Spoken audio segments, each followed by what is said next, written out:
નશાના દૂષણને ડામવા માટે અમદાવાદ શહેરના ઝોન 6 વિસ્તારમાં પોલીસે સરપ્રાઇઝ ચેકિંગ હાથ ધર્યું। ઈસનપુર, કાગડાપીઠ, મણિનગર તેમજ ગીતા મંદિર બસ સ્ટેન્ડની આસપાસના 221 જેટલા મેડિકલ સ્ટોર અને પાનના ગલ્લા પર તપાસ કરવામાં આવી। તપાસમાં પોલીસની 16 ટીમ, 20 અધિકારી, 140 પોલીસકર્મી જોડાયા હતા।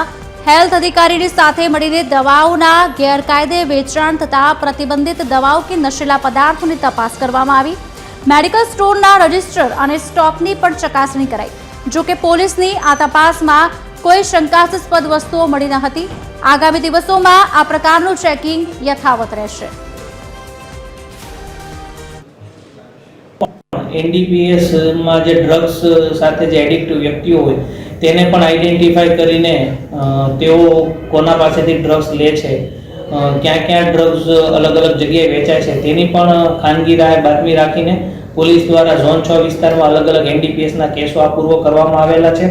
અને આ ઉપરાંત લોકોને પણ જાગૃત કરવામાં આવે છે, ખાસ કરીને શાળાઓમાં અલગ અલગ જગ્યાઓ કે આ પ્રકારના નશા પદાર્થ લઈને ભવિષ્ય જે આપણો ભારતનું ભવિષ્ય છે તે બગડે નહીં તે અનુસંધાને એક સાવચેતીના પગલા રૂપે તેઓને અવેર પણ કરવામાં આવે છે।